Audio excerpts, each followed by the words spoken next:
Welcome, everybody. Again, Brian Reese here, the VA Claims Insider, coming at you guys live from Austin, Texas. And this is awesome. This is absolutely rad. I wanted to try to share this inside of the mastermind group, but for some reason it doesn't want me to do that. So maybe somebody can do one of those watch parties for us and broadcast live. But this is awesome. Again, Brian Reese here, the VA Claims Insider, Air Force Service Disabled Vet, coming at you guys live from Austin, Texas. Somebody pop in, let me know you got me. Shoot me a note here. Comment on Facebook. I got my phone out as well, which helps me check comments as we're going through stuff. Okay, so I'm about 1 minute early right now, so I'm going to wait until more folks jump on. Okay, so hopefully we're broadcasting live. Yes, we are. People are jumping in. I can see you right now. So welcome, folks, jumping in. Again, we're going to wait just a couple minutes before we get started officially. Okay, so hopefully everybody can hear me all right. I do want to show you guys something though. This is pretty cool. Normally I have my boom ball with me, but instead of my boom ball, I have something really, really special. Okay, you guys see this? That's the new VA Claims Insider Movement DV license plate. If y'all are driving around Texas, maybe you drive around Austin, Texas, and you see that, give me a honk. Give me a shout. DV, VACI, VA Claims Insider. That's our movement, guys. So if you see me rocking on driving around Austin, honk at me, right? I'll know that you know what this is, okay? It's pretty rad. All right. What the heck are we talking about today? We'll go ahead and get started. We're right at 11 o'clock, top of the hour, 11 a.m. Central Time. Brian Reese here, the VA Claims Insider, Air Force Service Stable Veteran, coming at you live from Austin, Texas. Boom! And today we are talking about the top 5 ways to increase your VA disability rating, regardless of how stuck and frustrated you are right now. Okay, you are going to walk away from today's live with a complete understanding of, oh my gosh, like, right? Hopefully your brain explodes a little bit. Got some truth bombs about to go off for you guys, and you're going to learn a lot today. Okay, you're going to learn a ton. You really will. In fact, I learned a ton writing a blog post called "The Top 5 Ways to Increase Your VA Disability Rating," and then leaning on our own experience. Right, serving 200,000 disabled veterans and their family members each month across our web properties, over 5,000 in our VA Claims Insider Elite membership program, right, where vets get an average VA disability rating increase of 30% in about 90 days or less, right? In fact, most vets are getting increases in previously denied disabilities, secondary service connection issues with Nexus letters and DVQs happening in 45 to 60 days. Okay, the VA is getting a lot faster, and we've learned some things along the way about medical evidence. Okay, so welcome, guys. Holy crap, there's 105 of you on live right now. I don't know if you can see that on my phone, but I'm going to be covering the top 5 ways to increase your service-connected VA disability rating, and then I'm going to take some questions at the end, okay, for you guys. I'm going to be answering your questions live, so stay until the end, okay? All right, so if you are stuck, if you are frustrated, let's say you're at 70% now and you think you deserve 100% rating. Maybe you're at 80% now and you think you deserve 100%. Maybe you're at 90% now and you think you deserve 100% rating, okay?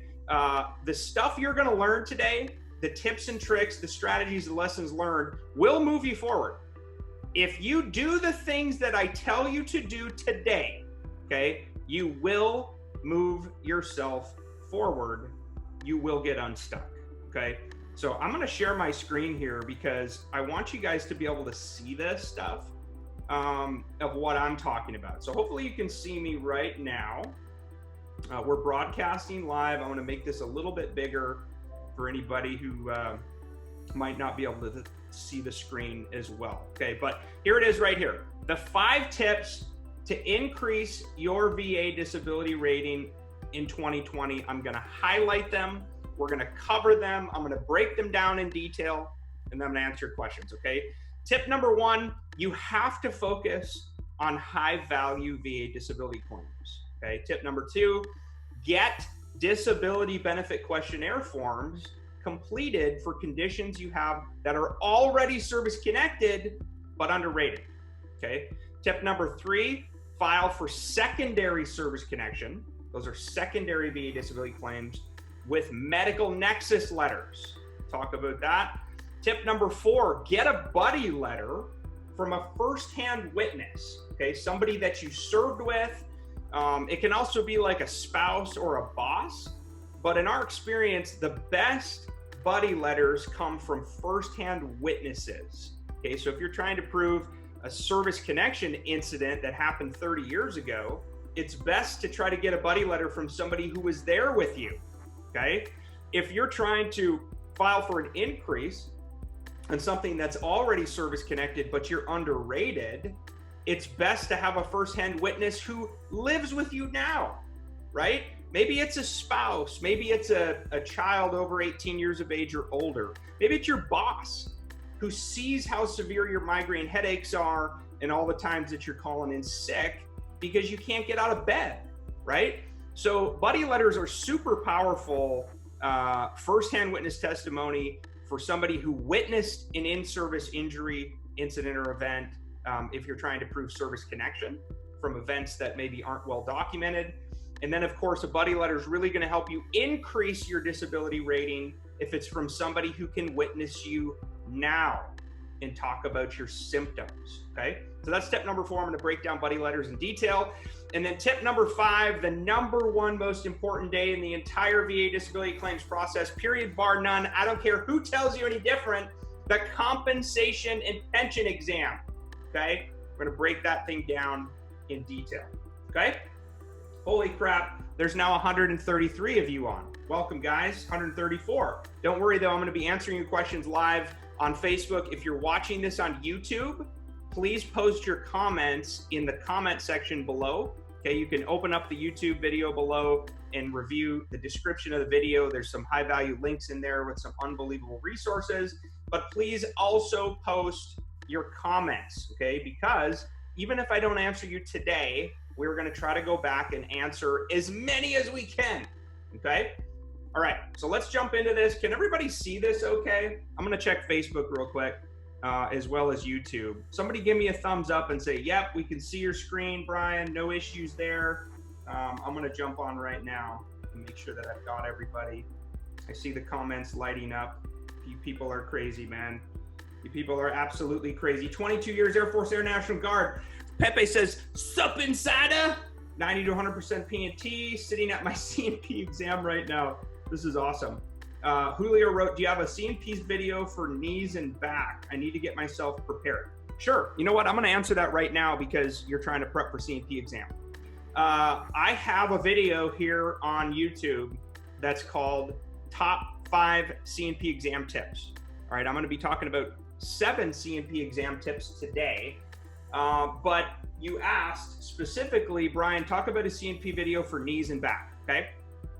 All muscular skeletal conditions, knees, backs, hip, shoulders, feet, any of those types of conditions come down to 2 things, okay? Limitation of range of motion is number 1, and number 2 is pain. Okay, limitation of range of motion and pain. Make sure at your CNP exam that you're telling the doctor, the examiner, how severe you are on your very worst days.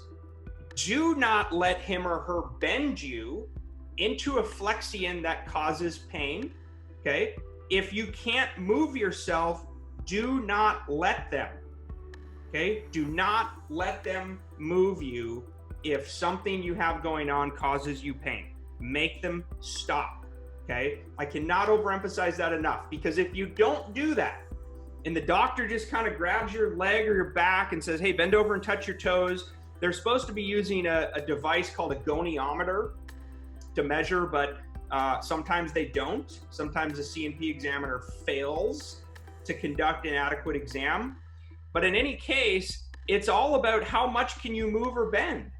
So as soon as you start realizing that there's pain, you have to make them stop.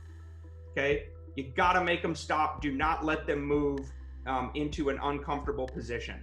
Okay, absolutely crucial that you remember that tip. Okay, pain, limitation, and range of motion. So hopefully that helps for you. Everybody, I'm popping in here again to make sure everybody can see me okay. Yep, looks good. Yep, good to go. Yep, I can see. What's up from North Carolina? Screen looks good. Rico says, I'm having a sleep study done in a few weeks for apnea. We'll get to that here in a minute, okay? Sorry for some of my clicking around here. But, okay, so let's talk about tip number one. Focus on high-value VA disability claims, okay? What is a high-value VA disability claim? We define it at VA Claims Insider as a disability or condition that has a very high likelihood of being rated at 30% or higher on its own, okay? Now, I'm gonna highlight these so you guys can see them very clearly. These typically are things like mental health conditions, okay? PTSD, combat, non-combat, post-traumatic stress disorder, major depressive disorder, generalized anxiety disorder, somatic symptom disorder, all right, which is chronic pain syndrome with depression and anxiety, sleep apnea claims. So maybe you've got obstructive sleep apnea with a CPAP, okay? If you've had a sleep study and you can prove that it's either primary due to your service directly or it's secondary service connected, meaning it was caused or made worse by another disability in your body, that's 50%, okay? Under the law, that's a 50% rating under the law, guys. Okay, and then we've also got generalized anxiety disorder on here, and migraines, and then respiratory conditions. Okay, so things like heart and lung conditions, among many others. Heart and lung conditions are very commonly rated at 30% or higher if you can prove that they're service connected. Okay, and then a low value claim. What's a low value claim? You've heard me talk about this before. It's a disability or condition that has a very low likelihood of being rated at 30% or higher on its own. So those are things that are commonly rated at 0%, 10%, 20%. Okay, those are things like tinnitus, which is the ringing in your ear. We were on a call yesterday, and one of our members called it tinnitus. Right, it's tinnitus. Sometimes I call it tinnitus or tinnitus. Hearing loss, very difficult to even get service connected. If you're lucky enough to get it service connected, though, it's very commonly rated at 0%. Okay, scars, it's a very commonly claimed and improved disability, but it's probably going to be 0%. Okay, and then muscular skeletal conditions. We talked about those a little bit a minute ago with the C&P exam. So any issues with your feet, your knees, your back, your hips, your neck, your shoulders, your hands, your arms, anything that's muscular skeletal related that causes limitation of range of motion in your body and or pain. Those are very commonly rated between 0 and 20%, okay?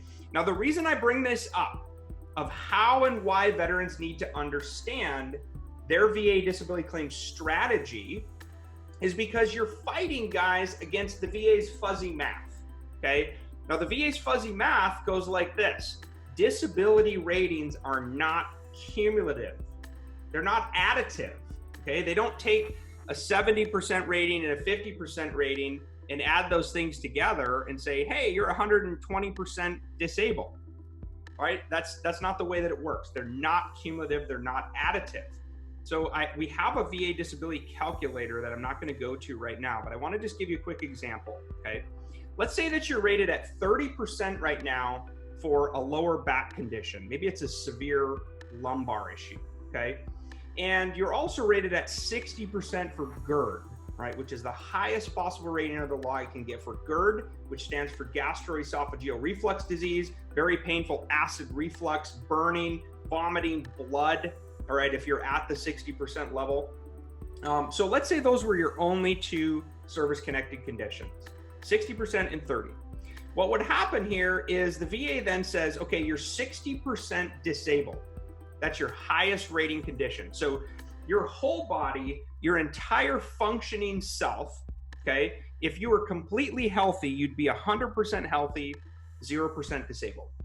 So if you're 60% disabled and your highest individual disability, they take 100% of you minus the 60%, and they say, okay, 40% of you left is healthy, okay?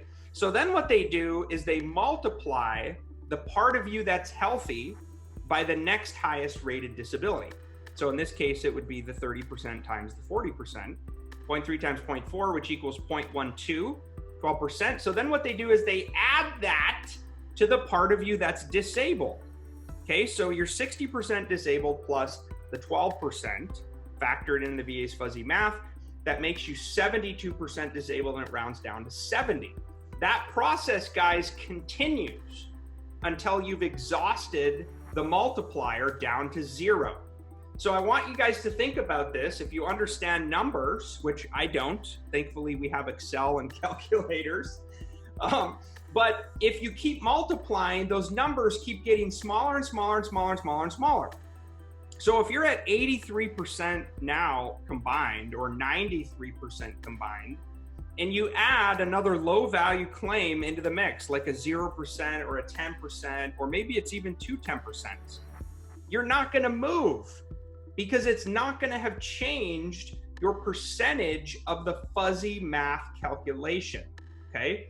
So let's say you think you deserve 100% disability rating by law, but you don't have 100% rating in any one disability category, okay? Well, unless you're filing for unemployability, the only way for you to get to the 100% is to crush and beat this fuzzy math calculation, which means you need to get to 95.00% or higher, which rounds up to 100, okay? So the one thing you guys really want to think about is layering in high value claims. Okay, maybe you've got a 70 for mental health. You layer in a 50 for sleep apnea. You layer in a 20 or a 30 for GERD. You layer a 30 in for migraines, right? A 20 for a shoulder, 20 for a back, a 10, and then maybe you've got a whole host of 10s, right? You can probably get there. You can probably get to 95.00 or higher, but you have to think about, in your VA disability claims strategy, what is going to move you forward, okay? Which, by the way, if you need more medical evidence to win, service connect, and document the severity of your disabilities, that's what we do, okay? VA Claims Insider, guys, we're the most trusted name in VA disability claims. This is literally what we do. We have devoted our lives to serving fellow disabled veterans live and in community. How can I say that with such confidence? I'm going to stop the share for a second. I'm going to show you the screen again. All right. We are all in with our movement. Okay. I got the license plate. I got the shirt.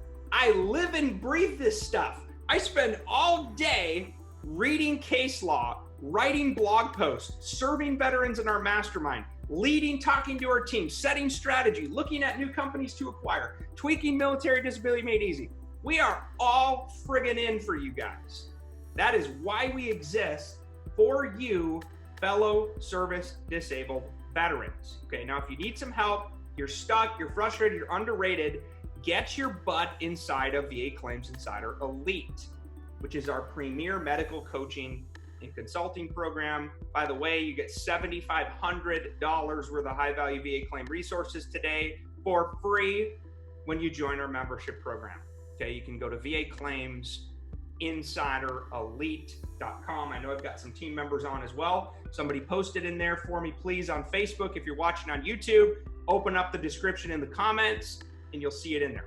Okay, VAClaimsInsiderElite.com. Okay, so we talked about high value VA disability claims, the need to focus on that if you're trying to get a higher rating. Because remember, today's training is all about the top 5 ways to increase your VA disability rating. All right, so let's move on to VA benefits increase tip number 2, DBQs for conditions that are already service connected. Guys, if you don't know this, when we're done today, I want you to go to Google and I want you to punch disability benefit questionnaire VA into the Google machine, okay? And I want you to go to the VA's website and I want you to read what a DBQ is. I'm going to talk about it here right now, but I want you to go look at the templates, okay? Because I also think you should review the DBQ for the condition you're about to be seen for at your C&P exam. Why? Because those are the exact same questions and forms that the C&P examiner is completing. So it's kind of like this, right? Here's the way that I like to think about this. If you're applying for a job, okay, hopefully you make it to round 2, which means you're going to get a job interview. Wouldn't it be nice to have a heads up or some understanding prior to walking into the job interview of what you might be asked by the company? That's exactly what you're doing here. Guys, there is so much on the line regarding your VA disability benefits you deserve by law.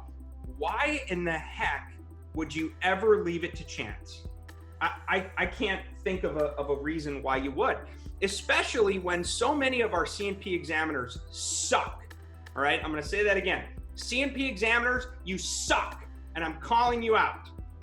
Absolutely terrible, many of you. Not all of you, but many of you, okay? You're screwing over our veterans, and it makes me so angry. We're fighting this all the way up the chain, okay? If you need to let your state congressman know, your state senator know, if you need to write a bad Yelp review, Google review about a crappy, terrible C&P examiner, do it. Because we're calling you out, fellow veterans. You are screwing our veterans, you terrible C&P examiners, okay? All right. Whew, I'll try to relax again. So getting back to the DBQ. A disability benefit questionnaire, if you can get one completed by a private doctor, okay? Now you can use your own doctors if they'll do them for you, okay? You don't need to use us for that unless you want to. But what you can do is print out a DBQ form in PDF format. And my advice here, guys, is that the DBQ for simple increases is the #1 best way that I know of to increase your VA disability rating if the condition is already service connected at 0% or higher, okay? Why do I say that? Because one of the reasons we call ourselves VA Claims Insider, guys, we get inside information to what's happening at the Veterans Benefits Administration inside the VA, the VBA, because we talk to VSRs and RVSRs on a weekly basis. Those are the people who review the evidence, rate your claim. Okay, many of them are GS-12 civil servants. A lot of them work from home. Many of them are fellow disabled veterans. Many of them are fighting their own disability claims through different VA locations, which is freaking laughable because they're raters, right? Well, by law, they can't rate their own claim. That'd be a conflict of interest. But we talk to them all the time, and here's the information that we're getting. The VBA's push right now, guys, is to push more claims faster. And oh, by the way, they want even more accurate rating decisions, okay? That's part of the reason why they launched DBQs, disability benefit questionnaires. And here's what the raters are being told.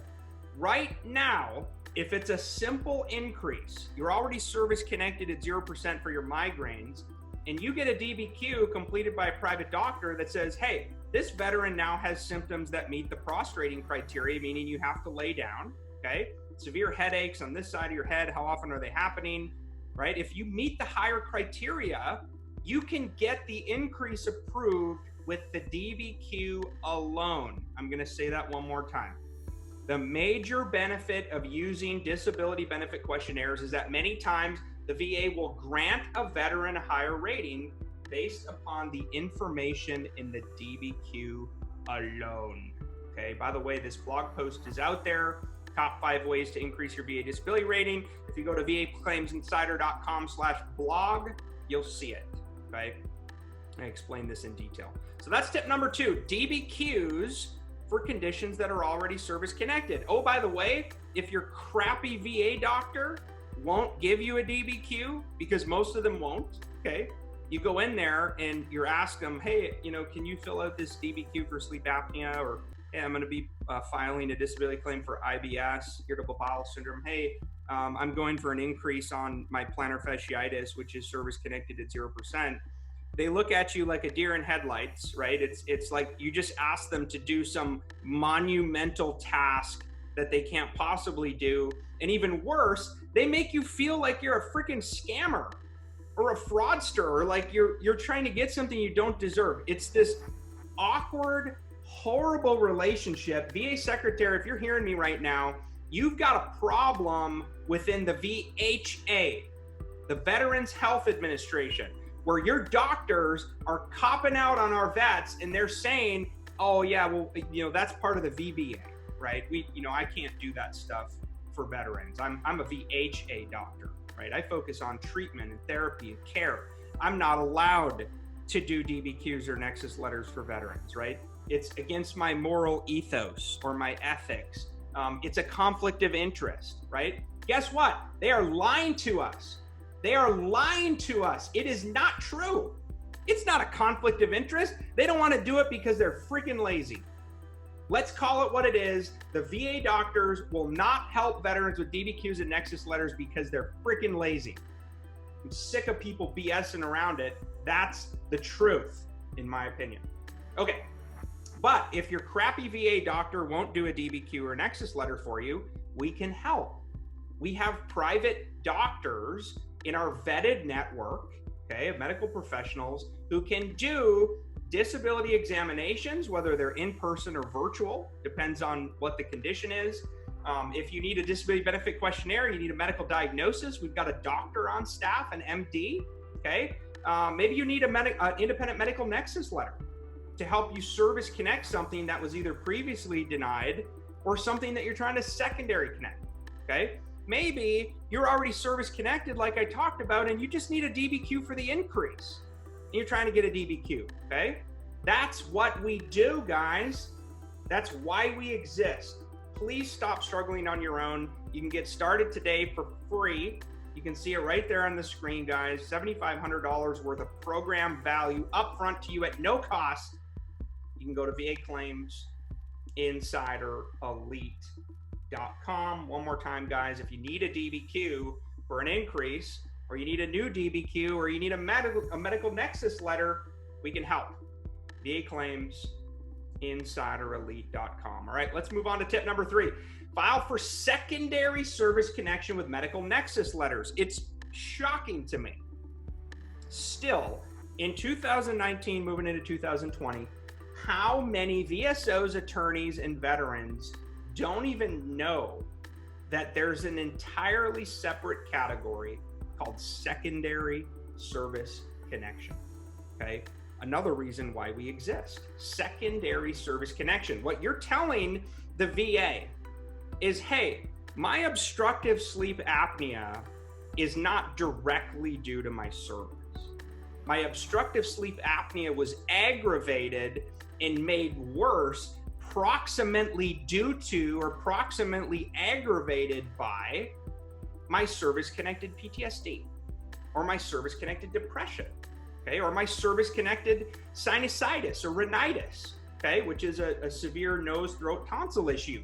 Guys, you are eligible for secondary service connection for all the conditions, okay? Now, you might not qualify for all of them because, of course, you have to actually have a diagnosis of the secondary condition. You have to have symptoms, and then you have to be able to connect how the secondary disability was made worse, okay, caused or made worse by another primary disability in your body. Okay, so I'm going to go through this real quick with you on the screen, okay? However, did you know your service from called secondary disability claims, secondary service connection. Now, if you're going to file for a secondary service connection on your own inside of eBenefits or VA.gov, you have to do and prove and require something called a showing of causation. What does that mean? A showing of causation requires that your secondary disability be shown to be proximately caused by or proximately aggravated by another service-connected disability in your body. Guess what, guys? Those terms are right out of case law. Guess what the VA Claims Insider Independent Medical Team puts in their Nexus letters? The condition was proximately caused by, or the OSA was proximately aggravated by the service-connected PTSD, the side effects of medication, the weight gain. Here's what happened. XYZ, tie it to studies. They explain it on an at least as likely as not basis to help you prove service connection. I see some comments right now. People are blowing up like, what? How did I not know this? I know. That's why we exist, guys. That's why we're sharing all of this information with you, okay? By law, there's 3 elements for secondary service connection, okay? Remember, I just talked about this. Element number 1, you have to have a medical diagnosis of the secondary condition, okay? So whether it's migraines or obstructive sleep apnea or plantar fasciitis or whatever the secondary condition is that you're going for, it has to be diagnosed, okay? So then it goes on to number 2. Then you have to provide the VA with evidence of a service-connected primary disability, okay? Well, that would be your evidence. If you're already service-connected at 30% for PTSD, and you're trying to service connect obstructive sleep apnea secondary to it, you already have the evidence. Okay? It's already in your VA claims file that you're service connected at 0% or higher for the primary condition. Now, this is the big one that most veterans miss. Okay? This is right out of case law, guys. I'm not making this stuff up. And number 3, a medical nexus letter. Okay? Medical evidence that establishes a connection between that service-connected disability and the current disability, which is the secondary one. Okay, so how do you satisfy part 1 of the diagnosis? Any existing medical evidence of record in your service treatment records, any VA records, or any private records, it doesn't matter. Guess what? You can also satisfy it with a DBQ, with a diagnosis, okay? The second part, evidence of a primary disability already in your file. You just show it inside your VA claims file. Hey, dear VA, I'm already service connected for migraines at 30%, right? Or I'm already service connected for tinnitus at 10%. So I'm filing migraines secondary to tinnitus. Here's the letter, okay? Remember I talked about medical evidence, the connection part. That's the third piece. It can be satisfied with a medical nexus letter completed by a qualified medical professional. Speaking of, there's our team lead right there, Leah. She's awesome. She might even be on right now. Love Leah. 82nd Airborne, Army troop, also a disabled vet. Freaking amazing human being, you guys. If you want to learn more about Leah, you can watch all kinds of videos. There's a great video out there called Secondary Service Connection Secrets out there on our YouTube channel. Okay? So that's tip number 3. Tip number 4, let's talk briefly about buddy letters. Okay, and then I'm going to do some questions here hopefully pretty soon. So hang tight, guys. All right, how do I increase my disability rating? Tip number 4, get a buddy letter from a firsthand witness. You guys, there is so much confusion out there about a buddy letter or lay evidence or statement in support of a claim. Guess what? They're all the same thing. They all mean the same thing. A buddy letter is nothing more than a credible written statement. You can write it anywhere. You could do it in a Word document. You could write it in paint. Right? Doesn't matter. You can handwrite it if you wanted to do that. Now, I don't recommend doing that because what if the letter is illegible, right? So again, a VA buddy letter is a credible written statement written on any form completed by a competent individual who's 18 years of age or higher, who has direct firsthand knowledge of the event, injury, or in-service incident, and they're offering an account to the VA rater, on your behalf. Now, buddy letters are especially crucial, guys and gals, in the absence of evidence. Okay, if you've been out of the service for 40 years and you're trying to prove some PTSD non-combat situation that happened when you were in the Navy, right? And there's no documentation of it anywhere, guess what's going to happen? The VA is going to deny your claim and they're going to say not service connected because they couldn't verify the stressor event. Okay, but what you can do is supplement that with a buddy letter. Okay, it's a credible statement. Now, what we recommend, and this is why I have here in the top 5 ways to increase your VA disability rating, is to get one from a firsthand witness. The best buddy letters, the most impactful buddy letters in our experience, come from fellow service members who were there for the event. And they can actually say, not only did I witness event, I saw it happen to him or her, which is you, the veteran, And here's what I saw. And oh, by the way, here's what changed after that event. And here's what they're suffering from today, right? Now, the best buddy letters for increases come from people who know you best. A spouse, a boss, a coworker, okay? Somebody who interacts with you on a daily basis, who can talk about the severe impacts to your work, your life, or your social functioning, okay? What should you do with your VA buddy statement? Where should you write it? Guys, there's some people out here who talk about how the VA form 214138 is the reason why you're losing your claim and blah, blah, blah.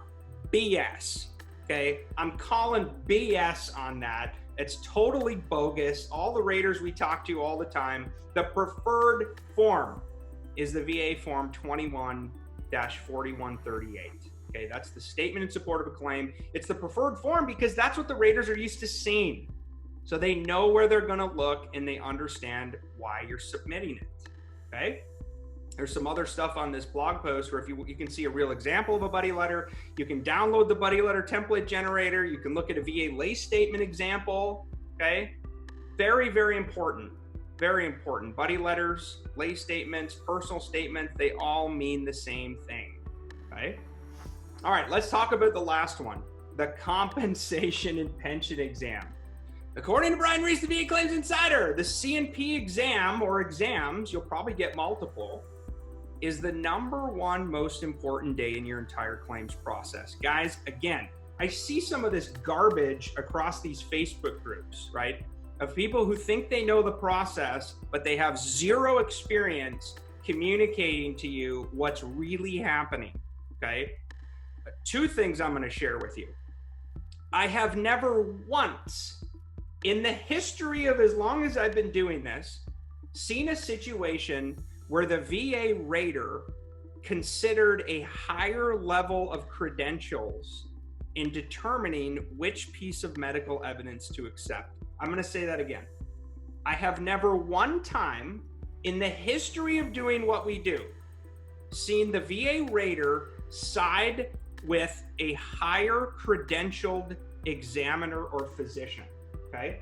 For example, we've seen compensation and pension examiners who are nurse practitioners, the lowest level of trained C&P examiner, who conducted an obstructive sleep apnea exam over the phone, and the VA rater considered her Nexus statement, which said less likely than not due to, okay, that's bad. That means you're going to get denied.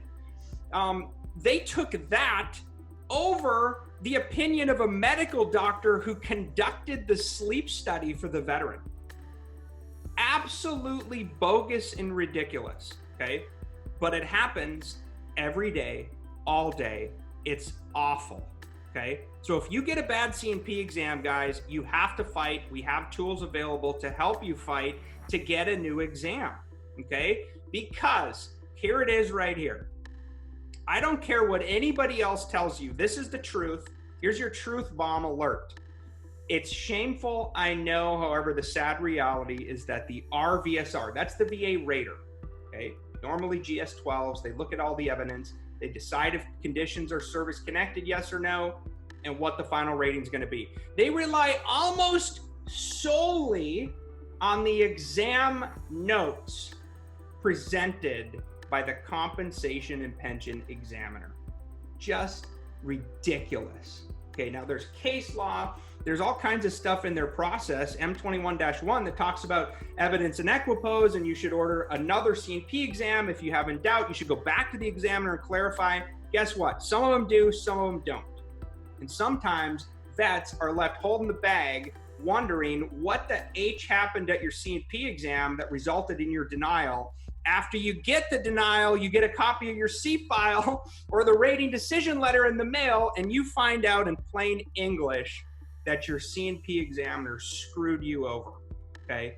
Shameful. There's a link here, guys, in how to get a new C&P exam, how to fight it. By the way, if you do get denied because of a crappy C&P examiner, file your own higher level review, right? Which is now the first step in the appeals process. Hopefully you get to chat with a DRO on the phone within about 7 to 14 days. Tell him or her exactly what happened and how your C&P examiner screwed you, how you believe it actually is service connected. You gotta fight. You have to fight. All right, 7 tips to prepare for your C&P exams, and then we'll do some questions. Tip number 1, you have to know what's in your medical records.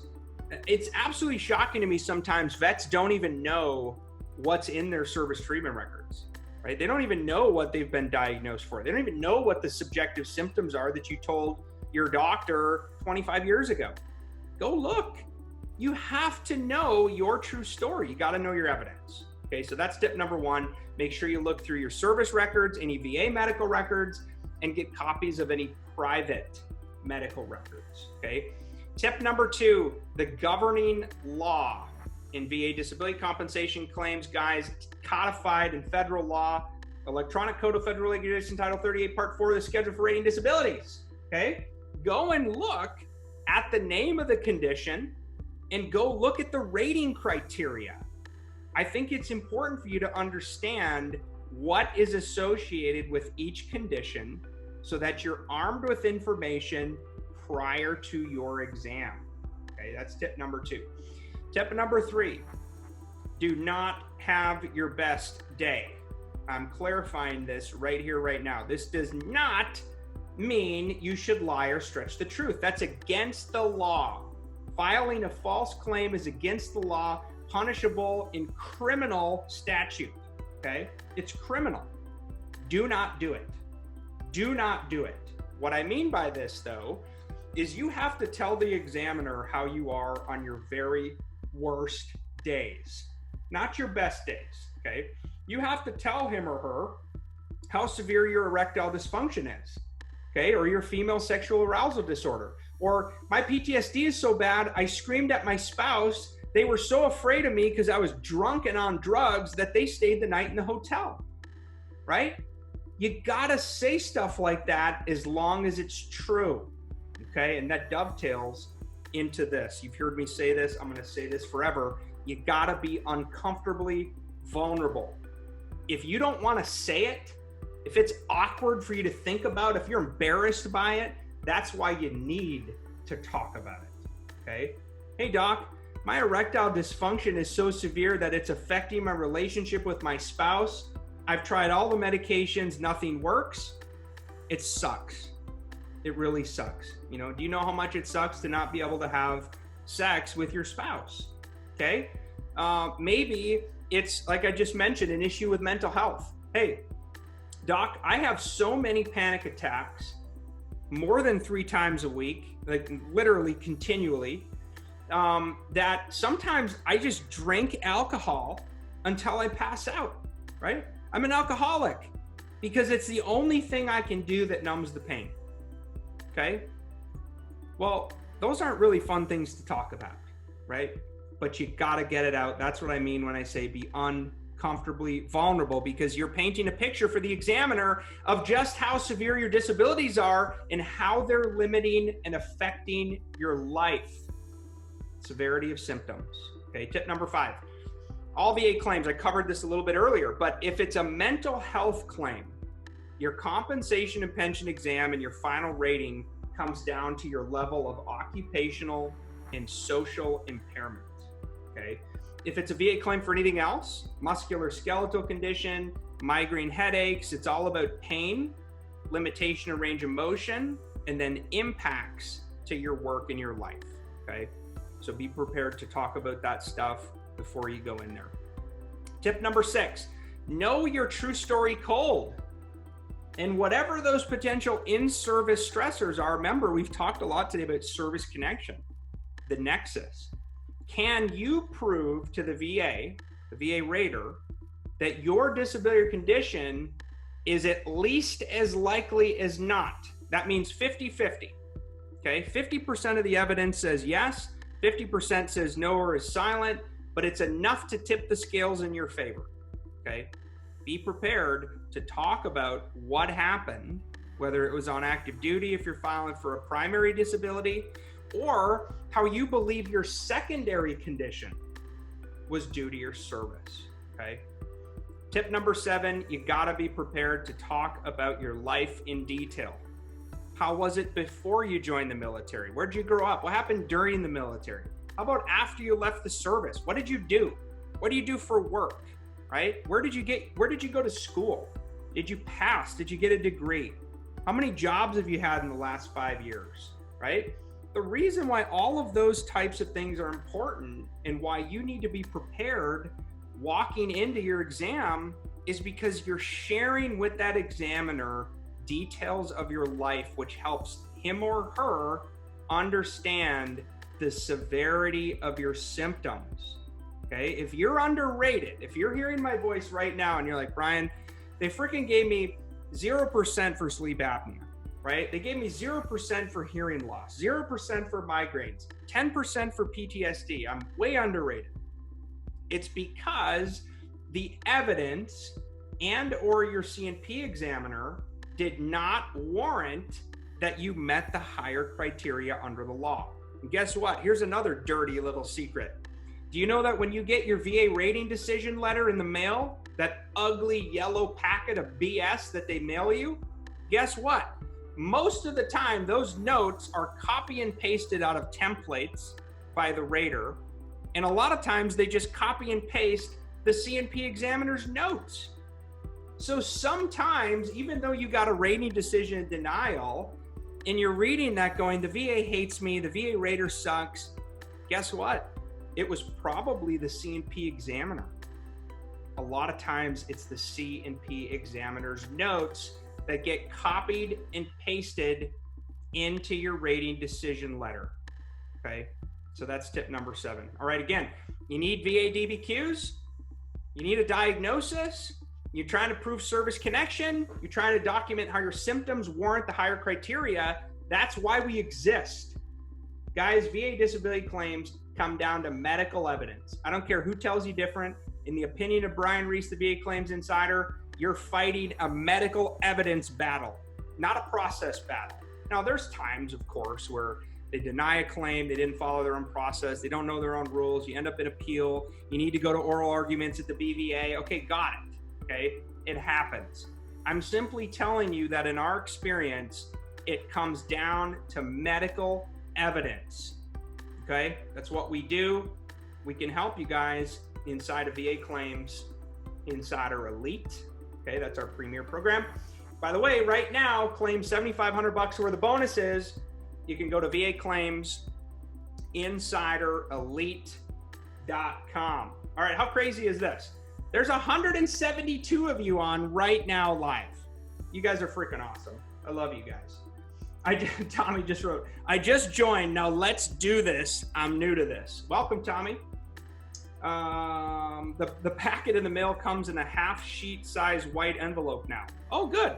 Thank you. I'm glad you let me know that. The last time I got one, which is about a year ago, it comes in that freaking ugly manila envelope. So I guess maybe they don't come that way anymore. Maybe they come in white or manila. Combat Craig. Copy and paste is BS. That's about how much the VA cares about you and their crooked CNP examiners. Awful. Absolutely ridiculous. If I could arm a local or state representative right here, right now, you got to change the way these CNP exams are done. You got to change how they're conducted. I don't know if you want to just take them out completely, but something has to be done because it's ridiculous and it has gotten out of control. Oh my goodness, so many comments in here, but you guys are awesome. Brian, keep up the good work. Doug, what's up, Dougie Clap? Good to hear from you, brother. Yeah, so this is also true, right? Remember I just talked about who are they going to lean on the most, okay? It doesn't matter what the credential level is of the Nexus letter you submitted. It doesn't matter. They're going to look at what did your CNP examiner state, okay? Now, in our experience, the benefit of doing this stuff up front, doing this extra evidence up front, is it helps you prepare, number one. And number two, it helps baseline your level of symptoms, okay? So at least you're not walking into the CNP exam cold, hoping and praying you get a good examiner, okay? That's the deal. Let's see. What do you do when the CNP examiner refuses to let the spouse in for the exam? Tara, I would document it. Okay, now the examiner doesn't have to let anybody else in. So there's not really anything you can do other than document it. It is a little bit strange of why they wouldn't allow the spouse in, but it happens. Okay. You guys rock. Thank you. We got Combat Craig in here rocking. By the way, he's a part of the VA Claims Insider team now. What's up, Hung? Do I need a DBQ and a Nexus for first-time PTSD claim? Okay. My opinion is yes. By law, no. Okay, so I'm going to explain that here in a second.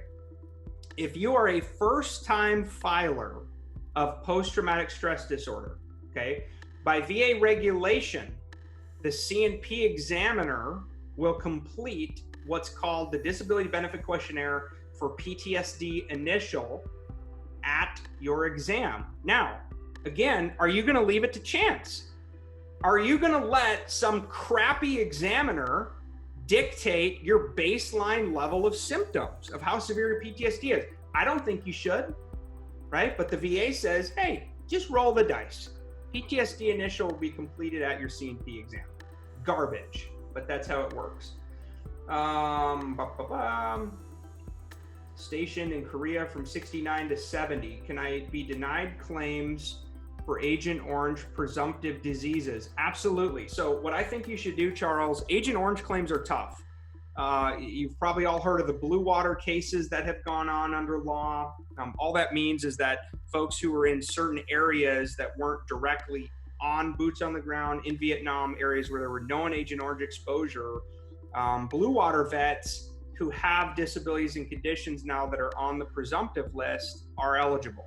Okay, that was just one in the courts fairly recently. Go look though, you can Google presumptive conditions Agent Orange claims and go look.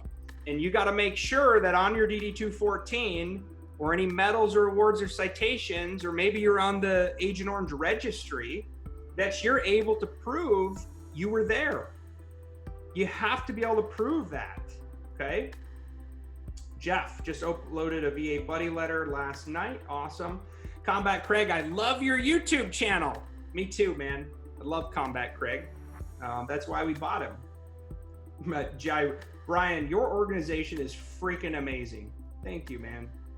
Thank you. I appreciate that. And that's why we do this. We do this live together in community, veterans helping veterans get the VA disability rating and compensation you deserve in less time using medical evidence. Okay? Medical evidence. Had a CNP examiner laugh at me for sleep apnea second to knees and said no, but I have found approval for it after this. This is awful. It's, again, man, this is terrible. And it's so frustrating that an examiner's opinion, okay, who knows what their issue is? Maybe they don't like you. Maybe they don't like veterans, right? Maybe they disagree with the whole disability system. They don't think it should exist. Maybe they're trying to prove that they think they're smarter than a private examiner. We see that happen often, especially these terrible VA doctors. They're out trying to prove something. And they're denying our vets, and they're writing lies. They are lying in their CNP exam results. Somebody please share this video with the Secretary of the VA. Somebody please send this video to your state senators and say, you need to watch this because we got a CNP exam problem and we need a bill to pass to change this because it's awful. And I'm so sick and tired of it. It makes me so angry as a fellow disabled veteran that nobody's doing anything about it. Please, somebody send this to the VA Secretary and to the Veterans Benefits Administration leader. I don't know his name off the top of my head, but your local and state representatives. Here it is. Joy.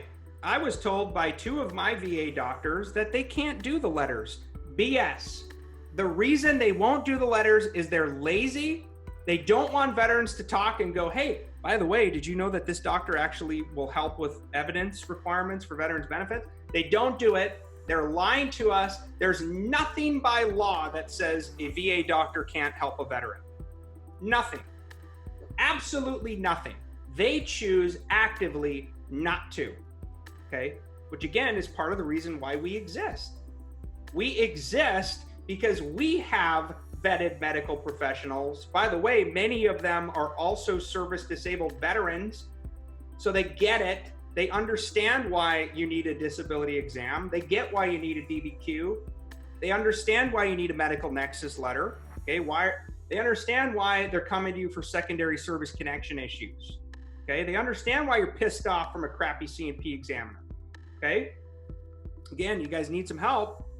VA Claims Insider Elite. You can get started today for free at VAClaimsInsiderElite.com. So I think what's crazy is the number of people on live actually continues to go up, which is unheard of, right? I mean, any online internet marketer, entrepreneur knows that you start a live webinar and the number of attendees goes like this over time, right? It just decreases over time. Whenever we do these with you guys, it goes up. It goes up. There's 183 of you on right now live, which is just amazing. Ben, I have had 5 VA doctors in the last 4 years, and they all refuse to do DBQs. VA secretary, are you hearing me right now? Your VA doctors suck. Somebody talk to them and help them clarify that yes, you can help a disabled veteran with DBQs and Nexus letters. Okay? We're now at 190. Boom! Sabrina knows I say boom all the time. Okay, let me go to some more comments. Thank you guys, by the way. I've had awesome team members are popping in, helping answer. What's up, Leah? Great to see you. Thank you. I saw your video about mental health. You're very welcome. FOIA. Oh yeah, how do you get your C file? FOIA request. You can also call 1-800-827-1000 and speak to a rep. Tara, they're lazy and a bunch of cowards. Ding, ding, ding. Yep, the Secretary of the VA is Robert Wilkie. Thor, Brian, what would you say to service members who come out of the service and wait to file their disability claim until years later? Man, here's what I would tell you. The number one risk you're facing is denial of service connection. That's the number one risk. Because the longer time goes by between when you leave the service and when you file your first VA disability claim, okay, the longer that time gap is, the more likely and the harder it is to prove service connection, which is the nexus. Okay, now it makes sense because as we age, right, we know medically our body breaks down. Okay, our hearing goes, we shrink, we have all kinds of issues that happen as we age. Okay, so that's one factor going against you. The second thing is what's happened for the last 5, 10, 15, 20, 50 years. Okay, have you been going to the doctor, yes or no? Okay, have your symptoms improved since you left the service? Have your symptoms been made worse because of your own negligence, right? Or maybe it was your own job, right? One example I can think of, a guy left the Air Force in, I think it was 82 or 83, waited about 20 years to file his first VA disability claim and filed a claim for back issues, right? Claimed that, I've got severe lumbar issues, I can barely bend over, I'm now housebound.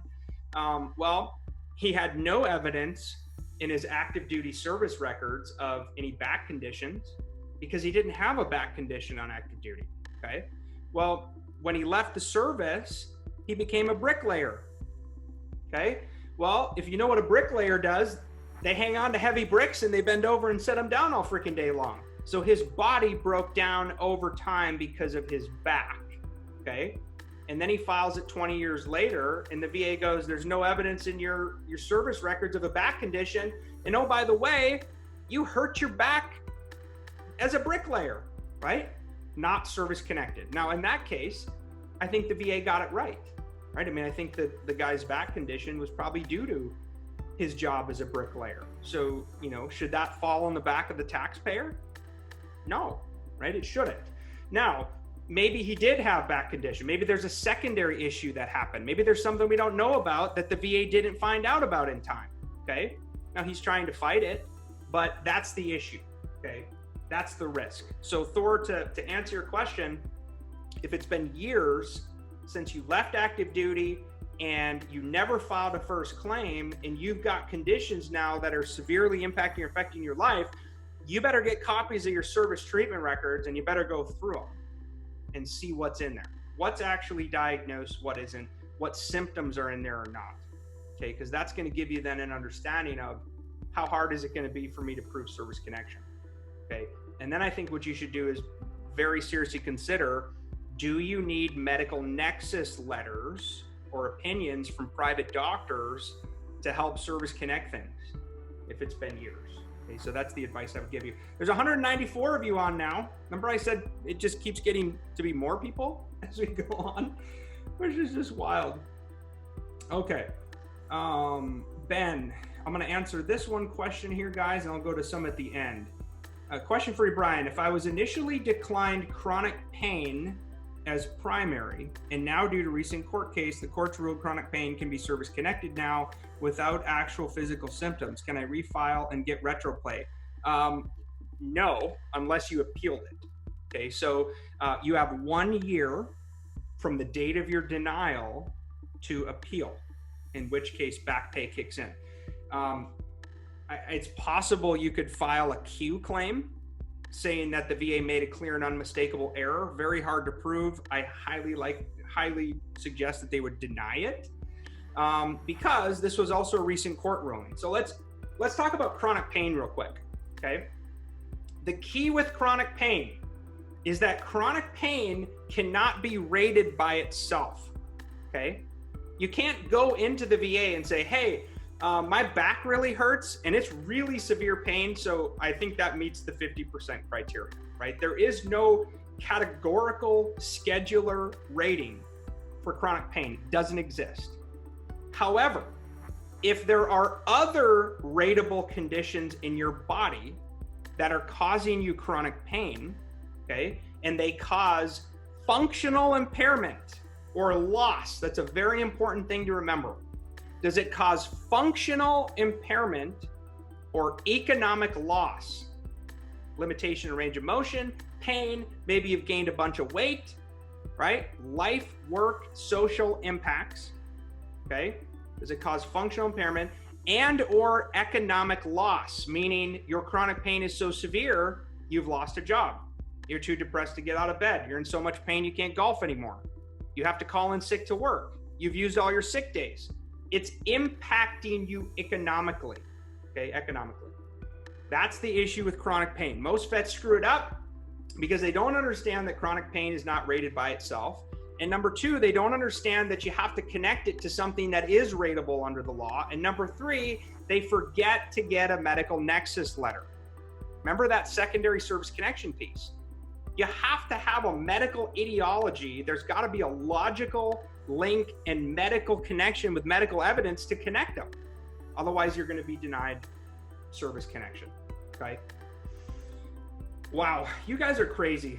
Eric, you're never in this fight alone when you have VA Claims Insider by your side. Thanks, man. It is such an honor.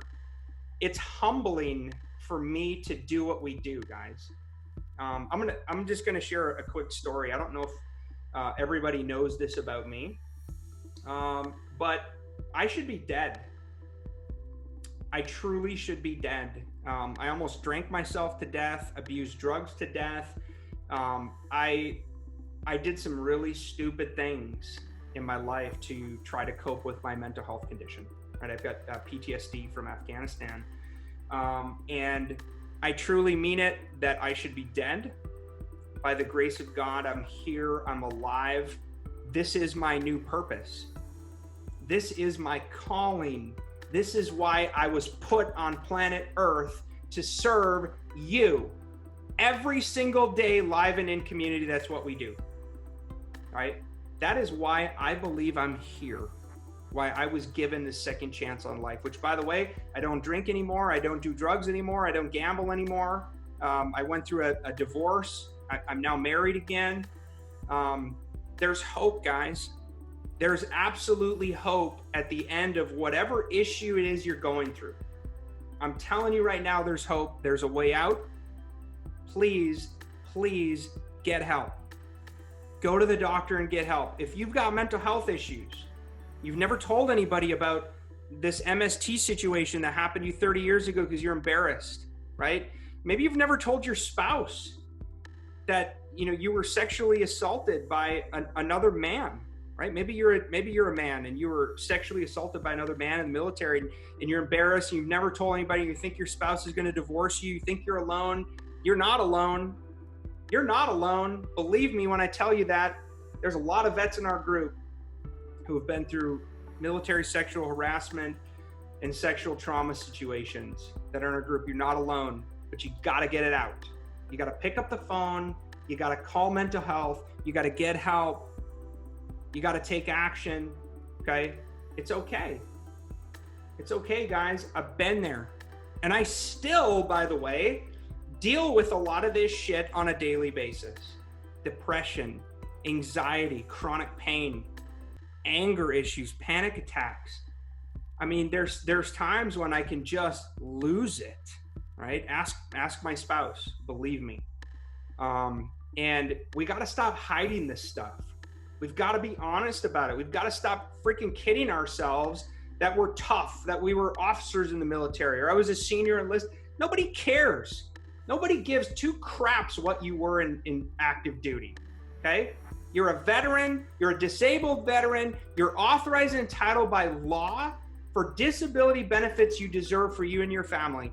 Your life matters, your life means something, okay? Please share this video with other vets who need to hear this message today.